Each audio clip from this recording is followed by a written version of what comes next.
Hello! Aujourd'hui, j'aimerais te parler de quelque chose que j'observe depuis un certain moment et en même temps, les études valident la même chose et certains sondages aussi. Donc, je pense qu'il est largement temps d'en parler. C'est ce qui pousse les personnes à quitter leur travail. On parle beaucoup en ce moment de la grande démission.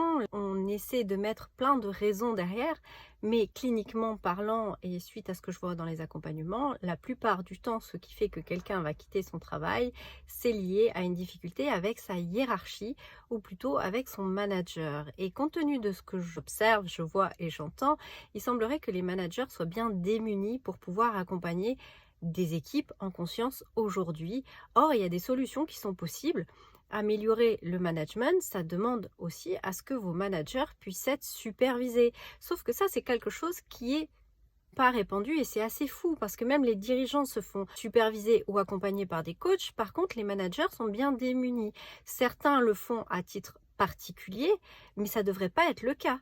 Il me semble que c'est de la responsabilité de l'entreprise de pouvoir mettre à disposition de ses managers des coachs, des accompagnants, des superviseurs pour pouvoir les accompagner, les soutenir, leur faire développer leurs compétences de savoir-être plus que de savoir-faire, parce qu'on propose beaucoup de formations, mais une formation reste théorique, on n'est pas dans la pratique, on n'est pas dans le cas par cas, on n'est pas en train de regarder ce qui se passe au quotidien, et ça manque.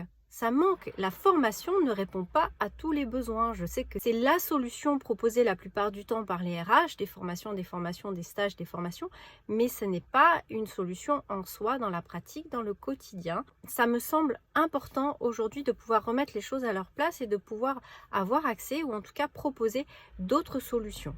C'était mon message d'aujourd'hui. Je vous le partage vraiment avec le cœur. J'espère que ça permettra à certaines d'entre vous de pouvoir considérer ou regarder les choses autrement. Il s'agit bien là d'élargir un champ de conscience, de se rendre compte que la formation n'est pas une fin en soi. Une formation n'est qu'une formation. Regardez, si vous avez fait des formations, si vous avez fait, je ne sais pas, une école de commerce, une grande école, une école supérieure, une école d'ingénieur, vous êtes sorti de cette école, vous aviez des savoirs théoriques, mais est-ce que vous étiez réellement équipé pour faire tout ce qu'on vous demandait de faire dans le poste qu'on vous a donné en entreprise?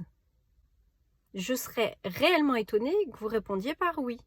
Donc prenez le temps d'y penser, de regarder ça, d'y réfléchir et vous verrez. Il n'y a pas de bonne ou de mauvaise réponse. Il n'y a que ce que vous allez en tirer.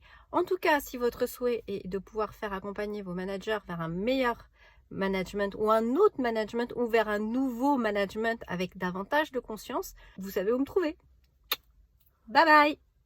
Partage à quelqu'un qui a besoin d'en prendre conscience.